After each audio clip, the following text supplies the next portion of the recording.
आम्ही घेतलेली आहे।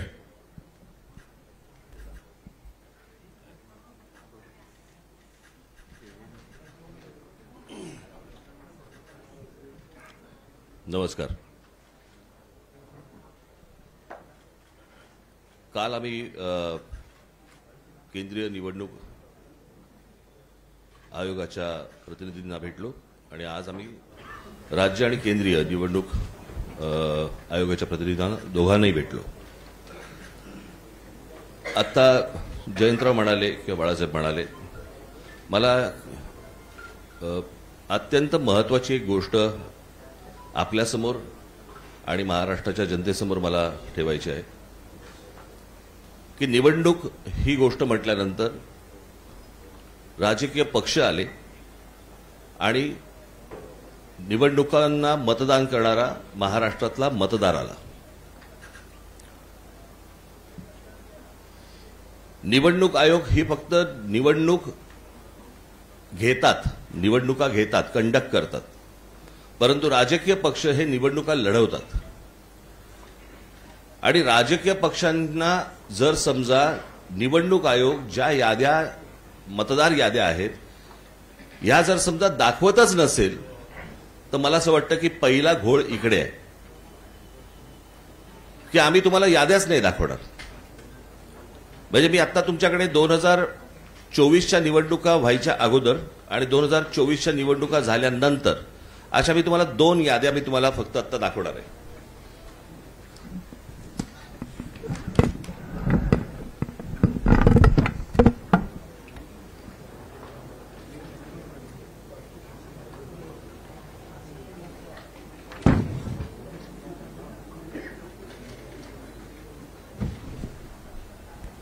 निवडणूक 2024च्या निवडणुका ज्या वेळेला झाल्या त्यावेळेला ज्या निवडणुकांची जी मतदारांची यादी होती ती मी यादीचा काही एक छोटासा तपशील मी फक्त आपल्यासमोर मी वाचून दाखवणार आहे। याच्यावरनं तुम्हाला साधारणपणे मला असं वाटतं पत्रकार बोलले नाहीत मध्ये तर बरं होईल, आपण कॅमेरामन जरा शांत राहिलं तर बरं होईल, कारण आपलं कॅमेऱ्यातनं सगळं टिपतंय, परत आपण पण बोलताय। 2024च्या अगोदरची जी यादी आहे त्याच्यामधली फक्त मी काही नावं आपल्याला फक्त आपल्यासमोर मी वाचून दाखवतो, म्हणजे साधारणपणे यादीमध्ये काय प्रकारचा घोळ आहे हा आपल्याला आणि महाराष्ट्राला लक्षात येईल। मतदारसंघ 160 कांदिवली पूर्व, नाव धनश्री कदम, वडिलांचे नाव दीपक कदम, वय वर्ष 23। आता वडिलांच्या डिटेल्स, नाव दीपक रघुनाथ कदम, वडिलांचे नाव रघुनाथ कदम, वय 117। मतदारसंघ 161 चारकोप, नाव नंदिनी महेंद्र चव्हाण, वडिलांचे नाव महेंद्र चव्हाण, वय वर्ष 124, वय 124। आता वडिलांचे डिटेल्स, नाव महेंद्र कुमार श्रीनाथ चव्हाण, वडिलांचे नाव श्रीनाथ चव्हाण, वय 43। कोणी कोणाला काढले तेच कळत नाहीये।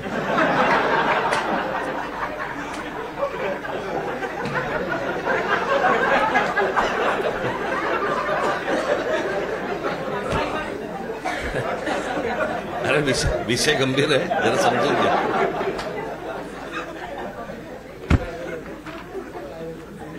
ह्या 2024च्या निवडणुकीच्या अगोदरचा घोळ। 2024 नंतर त्यांनी त्यांच्या वेबसाईटवरती यादी जाहीर केली ज्याच्यामध्ये फक्त नावं आहेत, फोटो नाही, पत्ता नाही, काही नाही।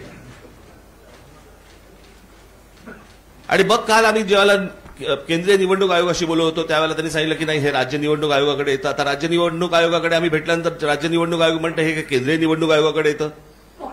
दोघेही प्रतिनिधी हे केंद्रीय निवडणूक आयोगाचेच प्रतिनिधी आहेत आणि म्हणजे महाराष्ट्रातल्या राजकीय पक्षांना या संपूर्ण मतदार याद्या न दाखवण्याचं याच्यातनं काय मिळणार आहे तुम्हाला? यातनं फक्त घोळ होणार आहेत। आणि आता आम्ही फक्त त्यांच्यासमोर एवढंच सांगितलं की या मतदार याद्या जोपर्यंत सुधारणा होत नाही, तुमची सुधारणा होत नाही, तोपर्यंत निवडणुका तुम्ही घेऊ नका। आता साधारणपणे आपण जर समजा महानगरपालिकेच्या किंवा स्थानिक स्वराज्य संस्थांच्या निवडणुका जर समजा आपण पाहिल्या तर गेल्या 5 वर्षामध्ये निवडणुका झालेल्या नाहीयेत। मग जर 5 वर्ष जर समजा या निवडणुकांमध्ये गेलेली असली तर मग याद्या सुधारण्यासाठी अजून 6 महिने गेले तर काय फरक पडतो? आणि मला असं वाटतं की या याद्या सुधारल्याशिवाय त्यांनी निवडणुका घेऊ नये हेच आज आम्ही त्यांना सर्वांनी सांगितलेलं आहे. म्हणजे त्यांनी आता काहीतरी काल एक आमची भेट झाल्यानंतर त्यांनी एक नोटिफिकेशन काढलं आणि त्याच्यामध्ये आम्हाला राजकीय पक्षांना 8 दिवस दिले. म्हणजे हे 6-6, 8-8 महिने काम करणार आणि राजकीय पक्षांनी 8 दिवसामध्ये ह्यांना सगळ्या छाननी करून द्यायची, कसं शक्य आहे? आणि म्हणून तो काल जो त्यांनी काय नोटिफिकेशन काढले ते एकतर रद्द करायला आम्ही त्यांना सांगितलेलं आहे. आणि आज आम्ही त्यांना सांगितलेलं आहे की या निवडणुका तुम्ही घेऊ नका. उद्या ते काय याच्यावरती निर्णय करतायत हे आम्ही 1-2 दिवसात पाहू आणि त्याच्यानंतर मला असं वाटतं सर्व राजकीय पक्ष मिळून आम्ही एका निर्णयापर्यंत येऊ. तो निर्णय तुम्हाला अजून 2-3 दिवसांनी सांगू. ठीक आहे, धन्यवाद.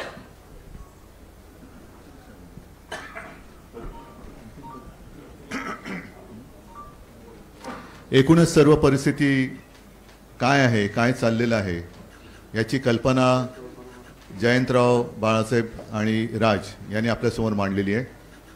एक गोष्ट मी आवर्जून सांगेन, एकूणच लोकशाहीसाठी, तिच्या रक्षणासाठी महाराष्ट्रातले सर्व राजकीय पक्ष एकत्र आलेले आहेत. आम्ही सर्व एकत्र येत असताना भारतीय जनता पक्षाला सुद्धा पत्र दिलं होतं, पण आज व्यासपीठावर आणि आमच्या कालच्या आणि आजच्या निवडणूक आयुक्तांच्या भेटीमध्ये भाजपाकडनं कोणी आलेलं नाही.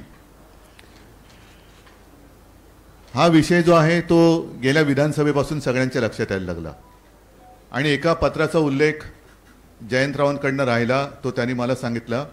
तो म्हणजे विधानसभा निवडणुका ज्या म्हणजे गेल्या वर्षी झाल्या 2024, त्याच्या आधी 19 ऑक्टोबरला 1 महिना आधी महाविकास आघाडीकडनं निवडणूक आयोगाला एक पत्र दिलं होतं आणि त्याच्यामध्ये आमचा विषय असा होता की नाव घेऊन अगदी म्हटलं तरी की काही भारतीय जनता पक्षाचे कार्यकर्ते ह्या मतदार यादीशी खेळतात आणि त्याच्यामध्ये काही लोक म्हणजे त्यांना हवेत ते घुसवत आहेत, नको ते काढतायत. हा सगळा खेळ यांचा सुरू आहे. आता जसं या दोघांनी सांगितलं, अगदी हे पुरावे आहेत. ही काही यादी आम्ही घरी नाही छापलेल्या. एकेका व्यक्तीचं नाव 4-4 ठिकाणी आहे, एका जागेवरती 200-200 नावं नोंदलेत. हा सगळा लोकशाहीचा खेळ खंडोबा चाललाय. दोन्ही निवडणूक आयुक्तांना आम्ही सांगितले की एक तर इलेक्शन म्हणजे निवडणूक घ्यायची असेल ती निष्पक्षपातीपणाने झाली पाहिजे, नाहीतर इलेक्शनपेक्षा सिलेक्शन करून मोकळे व्हा. तेवढंच आता राहिलेलं आहे. दोघांशी बोलताना थोडंसं आमच्या लक्षात आलं, मी त्यांचा अपमान करू इच्छित नाही, पण हे जे समोर आमच्या बसलेत ते आयुक्त म्हणून काही त्यांच्याकडे अधिकार आहेत का आम्ही कठपुतळी बाहुल्यांशी बोलतोय आणि त्यांचे दोर वरती कुठेतरी आहेत, ते वरनं जशी बोटं हलतील तशी इकडे हालचाली होतात की काय. सगळे मुद्दे सांगून झालेले आहेत. याच्यामध्ये आणखीन एक मुद्दा जो आहे तो 1 जुलैचा कट ऑफ डेट, म्हणजे 1 जुलैनंतर ज्यांना 18 वर्ष झाली असतील त्यांना यावेळेला मतदानाचा अधिकारच मिळणार नाही. ही कुठली लोकशाही आहे? आणि हे सगळं बघितल्यानंतर आम्हाला असं वाटतं की ज्याप्रमाणे सर्वोच्च न्यायालयाने जसं काही पक्षांचे, काही प्राण्यांच्या केसेस या सुमोटो घेतल्या होत्या, तसंच आपल्या देशातल्या मनुष्य प्राण्यांची सुद्धा केस ही स्वतःहून त्यांनी घ्यायला पाहिजे आणि देशातली लोकशाही जगवण्यासाठी हा त्यांचा सुद्धा एक निर्णय त्याच्यामध्ये असायला पाहिजे. आम्ही राजकीय पक्ष म्हणून आमचं कर्तव्य करतोय, वेळोवेळी निवडणूक आयुक्तांकडे जातोय, दरवाजे ठोकतोय, पण दाद काही मिळत नाही. आमच्यावरती लोकशाहीच्या नावाने जर का हे हुकुमशाही गाजवणार असतील तर ही हुकुमशाही आम्ही काही त्यांना गाजवू देणार नाही, हे तर नक्की आम्ही केलेलं आहे. थोडक्यात आज आमचं म्हणणं या दोन्ही आयुक्तांकडे, कारण काल दोन्ही आयुक्तांना आमच्या विरोधी पक्षांची किंवा आमच्या राजकीय पक्षांची, विरोधी नाही राजकीय पक्षांचे प्रतिनिधी मंडळ त्यांना भेटलं, शिष्टमंडळ भेटलं. त्याच्यात आम्ही केंद्राचे जे निवडणूक आयुक्त इकडे आहेत प्रतिनिधी त्यांना भेटलो. त्यांनी सांगितलं की स्थानिक स्वराज्य संस्था आणि हा सगळा विषय हा राज्य निवडणूक आयुक्ताकडे येतोय. त्यांच्याकडे भेटलं आमचं दुसरं, त्यांनी सांगितलं मतदार यादीचा अधिकार हा केंद्राच्याकडे येतोय. मग नेमका याचा बाप कोण आहे? जबाबदारी कोणाची आहे? का निवडणुका आपल्या घ्यायच्या म्हणून घ्यायच्या आहेत? आणि आम्ही त्यांच्याशी बोलत असताना मुहूर्त काय लागला त्यांनी कळत नाही, पण कालच्या काल निवडणुकांचा कार्यक्रम जाहीर केला. आम्ही त्यांना स्पष्ट शब्दात सांगितलेलं आहे की जोपर्यंत हा संपूर्ण